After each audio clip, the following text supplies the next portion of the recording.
Adakah sah puasa seorang ketika sedang bersahur terdengar azan subuh berkumandang? Ada perbezaan pendapat di kalangan ulama. Adakah sah puasa seorang ketika sedang bersahur terdengar azan subuh berkumandang? Ada perbezaan pendapat di kalangan ulama, tetapi pandangan ulama yang teramai ataupun majoriti ulama tak sah. Bila dikumandangkan azan subuh, maka mesti diluahkan apa yang ada dalam mulut dan mesti berhenti dari makan dan minum. Itulah pandangan majoriti ulama. Azan subuh yang dimaksudkan adalah apabila terbit fajar.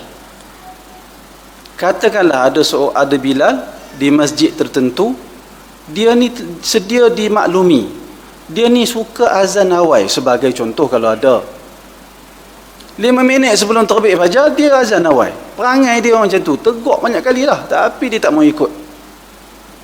Jadi azan dia tak menghalang kita dari terus makan. Yang dihalang kita ataupun yang disuruh kita berhenti makan apabila yakin terbit fajar. Kalau kita tengok takwim, itulah waktu subuh tu, solat subuh tu.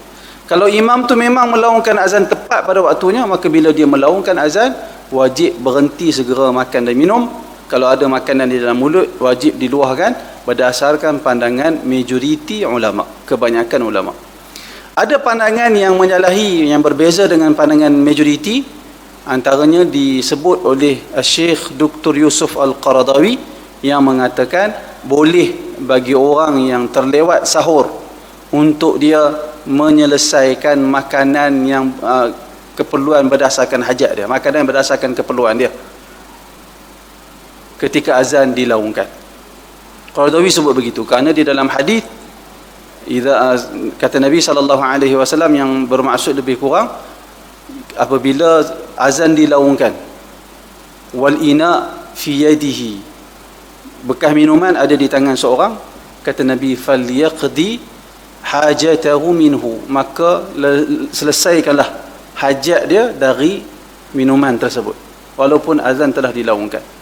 Jadi Al-Qaradawi antara ulama semasa yang masih hidup lagi, Qaradawi mengambil yang mengatakan boleh diselesaikan makanan sekadar yang perlu sahaja sekalipun azan telah dilaungkan.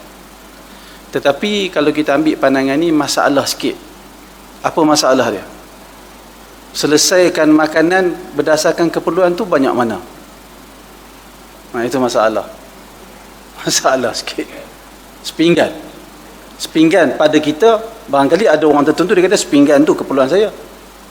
Ada orang badan dia besar sikit, dia kata, oi, sepinggan tak cukup, 2 pinggan keperluan selesai keperluan saya.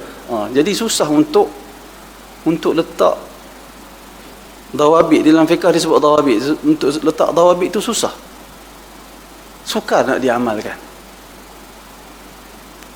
Saya pun tak tahu, kalau tuan-tuan tanya banyak mana, wallahu a'lam. Sebab tu memegang pandangan majoriti dalam masalah ni lebih selamat. Memegang pandangan majoriti ulama lebih selamat. Tapi katalah ada bukan disengajakan, memang kelang kabut sungguh, memang kita nak minum, tak minum cekik orang azan, minum, insya-Allah taklid kepada pandangan Qaradawi. Mudah-mudahan perkara itu tak ada masalah, kerana ada ulama yang sebut begitulah. Dia kena ada warak dalam kita beribadat ni. Kita kena tahu majoriti tak bagi, jangan sengaja buat. Tapi ada ketika kita dalam keadaan terdesak, kelang kabut, so, habis dah pinggan nasi makan, habis dah, tapi minum tak sempat. Tiba-tiba orang azan, kita kata, ya Allah, macam mana aku nak puasa sehari tak boleh minum ni? Kalau dia minum, dia ambil, insya-Allah mudah-mudahan dalam keadaan tu ada rahmat dari ulama berbeza pandangan. Kalau kita taklid kepada pandangan ulama walaupun minoriti yang kata boleh, wallahu a'lam. Tapi saya nasihat untuk berhati-hati, jangan sewenang-wenangnya melakukan, meringan-ringankan tentang ibadat.